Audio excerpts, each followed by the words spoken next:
Cette œuvre a balayé d'un revers toute notion de moralité et de scrupule au XIXe siècle.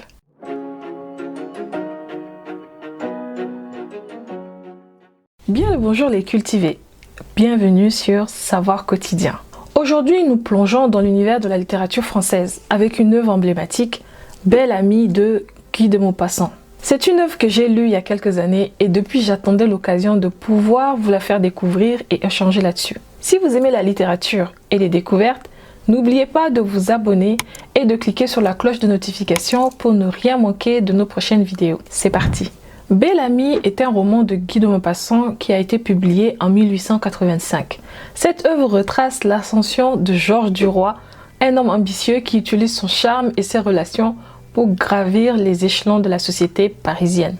Il est ce qu'on pourrait qualifier de michetonneur des temps anciens. Pour vous faire un petit résumé, Belle Amie raconte l'ascension sociale de Georges Duroy, un jeune homme ambitieux et séduisant dans le Paris de la fin du 19e siècle. Ancien sous-officier, Duroy commence sa carrière modeste comme employé des chemins de fer.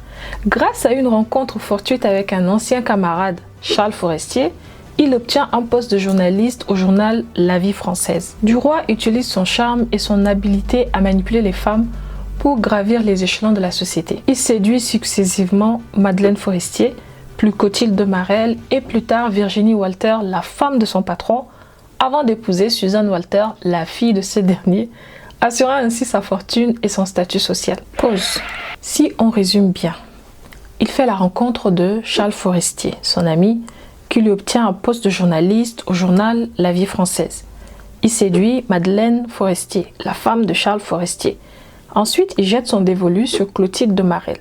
Elle, on va en parler un peu plus tard. Après Clotilde, il passe à Virginie, qui est pour info l'épouse de M. Walter, le propriétaire et directeur du journal La Vie française où Georges Duroy travaille. Et là, cerise sur le gâteau, il épouse Suzanne Walter, la fille de son patron, histoire de bien être tranquille financièrement et socialement parlant. Chaque relation amoureuse lui permet de gagner en influence et en richesse. Tout au long du roman, Duroy, surnommé Belle Amie par ses amantes, démontre une absence totale de scrupules.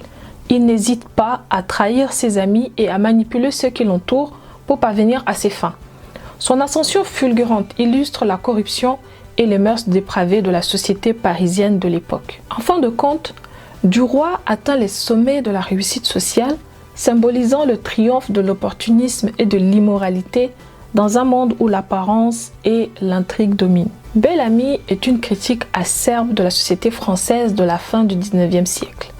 Elle met en lumière les thèmes de l'ambition, de la manipulation et de l'infidélité. Saviez-vous que Belle Amie est inspirée en partie par la propre expérience de Maupassant dans le journalisme? Avant de devenir un écrivain célèbre, Maupassant a travaillé comme journaliste au sein de plusieurs grands journaux parisiens.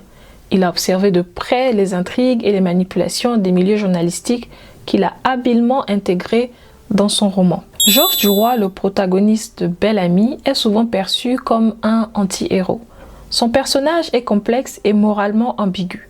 Contrairement aux héros traditionnels, Duroy n'a pas de scrupules à utiliser les femmes pour atteindre ses objectifs. Maupassant lui-même était fasciné par les anti-héros et les personnages ambigus, ce qui reflète sa vision pessimiste de la nature humaine. Il a dit d'ailleurs un jour « L'homme n'est rien, l'œuvre tout ». J'aimerais qu'on s'attarde sur les femmes dans Belle Amie. Les femmes jouent un rôle crucial dans Belle Amie. Clotilde de Marelle, Madeleine Forestier, Virginie Walter et Suzanne Walter sont autant de personnages féminins qui influent et façonnent le destin de Georges Duroy. Si on les prend chacune dans l'ordre chronologique sur l'échelle de séduction de Georges Duroy, alias Belle Amie. Madeleine de Forestier. Madeleine est l'épouse de Charles Forestier, un journaliste influent qui travaille au journal La Vie française. Elle est bien introduite dans les cercles journalistiques et politiques de Paris. Madeleine est décrite comme une femme intelligente, cultivée et ambitieuse. Elle est indépendante et a des idées modernes pour l'époque. Elle possède une grande habileté pour naviguer dans les milieux sociaux et politiques. Et elle joue un rôle actif dans les écrits de son mari. Après la mort de son mari Charles Forestier, Madeleine se remarie avec Georges Duroy. Leur mariage est basé sur un mélange de convenances sociales et d'ambition mutuelle. Madeleine aide Duroy dans sa carrière journalistique en utilisant ses connexions et en écrivant même des articles pour lui. Madeleine est une figure clé dans l'ascension de Duroy. Grâce à ses relations et à ses compétences, elle ouvre de nombreuses portes pour Duroy. Leur mariage symbolise une alliance stratégique plus qu'une véritable union amoureuse. Elle influence fortement Duroy, non seulement en lui fournissant les outils nécessaires pour réussir, mais aussi en incarnant un modèle de femme moderne et émancipée. Leur relation est complexe, marquée par des manipulations réciproques et des intérêts convergents. Ensuite vient Clotilde de Marelle. Clotilde est une jeune femme mariée à un homme qui est souvent absent, Monsieur de Marelle. Monsieur de Marelle travaille dans les chemins de fer et voyage fréquemment. Elle a une fille, Laurine, surnommée la Petite par Duroy. Clotilde est décrite comme une femme séduisante, spirituelle et libre d'esprit. Elle est pleine de vie et apporte un contraste rafraîchissant par rapport aux autres personnages féminins du roman, souvent plus conventionnels. Clotilde de Marelle devient rapidement l'une des maîtresses de Georges Duroy après sa rencontre. Leur relation est marquée par une certaine complicité et une affection mutuelle, même si Duroy reste un opportuniste et un manipulateur. La relation entre Clotilde et Duroy est significative parce qu'elle lui offre un refuge et un soutien émotionnel. Elle l'aide également financièrement à plusieurs reprises, ce qui lui permet de se maintenir et de progresser dans la société parisienne. Contrairement à d'autres femmes dans la vie de Duroy, Clotilde a une influence plutôt positive et stabilisante sur lui. Elle représente une forme de relation plus sincère, même si elle est adultère. Leur relation montre aussi le pouvoir que les femmes peuvent exercer sur Duroy, non seulement en termes de passion, mais aussi de soutien matériel. Ensuite vient Virginie Walter. Virginie Walter est l'épouse de Monsieur Walter, le puissant directeur de journal La Vie française. En raison de la position influente de son mari, elle occupe une place importante dans la haute société parisienne. Virginie est décrite comme une femme de la bourgeoisie aisée. Elle est un modèle de femme bourgeoise de l'époque, respectant les convenances sociales tout en étant sensible et émotive. Virginie Walter tombe sous le charme de Georges Duroy, le protagoniste du roman. Duroy séduit donc Virginie dans le but d'accroître son influence et d'avancer dans sa carrière. Leur relation est marquée par une passion intense de la part de Virginie, qui est sincèrement amoureuse de Duroy, tandis que lui, fidèle à son image, reste calculateur et intéressé. La liaison entre Virginie et Duroy est une étape cruciale dans l'ascension de ce dernier. En séduisant Virginie, Duroy se rapproche de son mari, Monsieur Walter, ce qui lui permet de gagner en pouvoir et en richesse. Virginie, aveuglée par son amour pour Duroy, devient un outil dans ses manipulations. À travers sa relation avec Duroy, Virginie montre ses vulnérabilités. Elle représente les dangers des passions débridées et les conséquences des manipulations dans une société où les apparences et les intérêts personnels priment souvent sur les sentiments sincères. Et enfin, arrive Suzanne Walter. Suzanne est la fille de Monsieur Walter, le riche directeur du journal La Vie française, vous vous souvenez, et de Virginie Walter, celle dont on vient de parler précédemment. Elle fait partie de la haute bourgeoisie parisienne grâce à la position influente de son père. Elle est décrite comme une jeune fille belle, innocente et naïve. Elle représente dans le roman la jeunesse et l'innocence, contrastant avec la corruption et les ambitions des personnages plus âgés du roman. Suzanne tombe amoureuse de Duroy, qui voit en elle une opportunité de consolider sa position sociale et financière. Malgré les sentiments sincères de Suzanne, Duroy la séduit principalement par intérêt. Leur relation aboutit à un scandale qui force Suzanne à s'enfuir avec lui, ce qui les oblige finalement à se marier. Le mariage de Suzanne Walter et Georges Duroy marque l'apogée de l'ascension sociale de ce dernier. En épousant Suzanne, il s'assure non seulement sa fortune, mais aussi sa respectabilité et son intégration définitive dans la société parisienne. Suzanne représente pour Duroy le succès ultime de ses ambitions.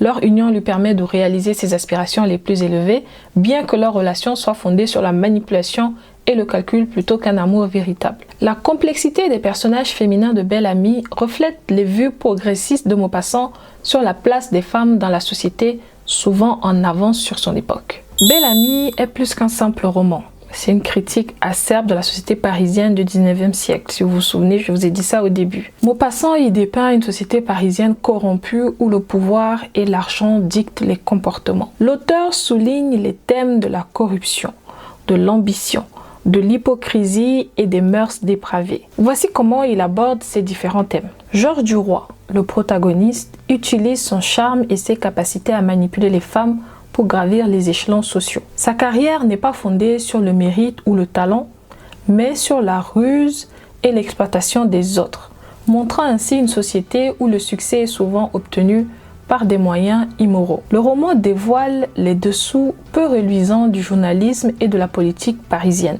Les journalistes et les politiciens sont dépeints comme des personnages corrompus, prêts à tout pour l'argent et le pouvoir, soulignant ainsi la presse comme un instrument de manipulation et de contrôle plutôt qu'un vecteur de vérité. Les personnages du roman, notamment ceux de la haute société, sont souvent hypocrites, cachant leurs véritables intentions derrière une façade de respectabilité. Les relations extra-conjugales et les mariages de convenance sont monnaie courante. Cela révèle une société où les apparences et la respectabilité publique importent plus que les valeurs morales authentiques. Duroy utilise les femmes de son entourage pour atteindre ses différents objectifs. Les personnages féminins, bien que souvent dotés d'intelligence et d'influence, sont également pris au piège dans une société patriarcale où la valeur est liée à leur utilité pour les ambitions des hommes. Cela critique les rapports de pouvoir entre les sexes et la manière dont les femmes sont instrumentalisées. Maupassant dépeint une société parisienne décadente, où l'argent et le pouvoir priment sur l'intégrité et les relations humaines. Les valeurs morales traditionnelles sont subverties par la quête incessante de l'ascension sociale et du plaisir personnel. Par une description détaillée des différents milieux sociaux, des cafés aux salons bourgeois, Maupassant offre une vision réaliste et souvent cynique de la vie parisienne. Il montre comment les individus sont prêts à sacrifier leur intégrité pour atteindre leurs objectifs personnels. En résumé, Bel Ami est une critique acerbe de la société parisienne du 19e siècle, illustrant comment la corruption, l'ambition démesurée, l'hypocrisie et la manipulation des relations sont omniprésentes. Le personnage de Georges Duroy incarne ces défauts, utilisant tous les moyens à sa disposition pour gravir les échelons de la société, ce qui souligne les travers et les contradictions d'une société en apparence sophistiquée, mais fondamentalement corrompue. L'auteur critique tout cela habilement au fur et à mesure dans les intrigues de pouvoir et de manipulation dans le roman.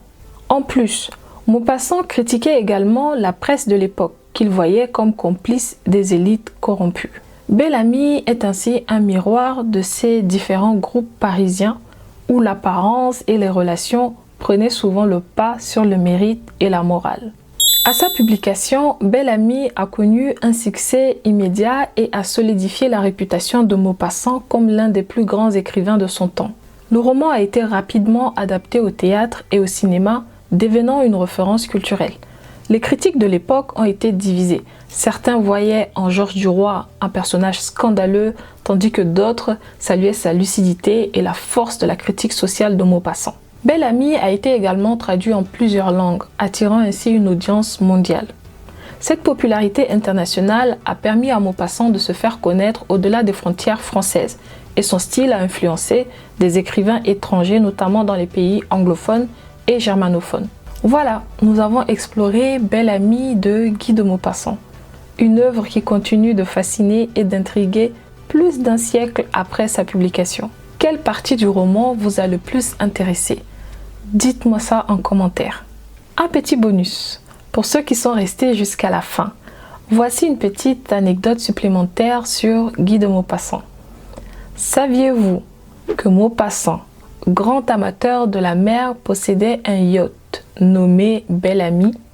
Il utilisait ce bateau pour échapper à la vie parisienne et trouver l'inspiration pour ses textes. Son amour pour la mer se reflète dans plusieurs de ses œuvres où il décrit avec passion les paysages marins. Merci d'avoir regardé cette vidéo. Si vous avez apprécié cette plongée dans la littérature française, n'oubliez pas de liker, de partager et de vous abonner à Savoir Quotidien. N'oubliez pas, apprenez, explorez, découvrez. À bientôt pour une prochaine vidéo.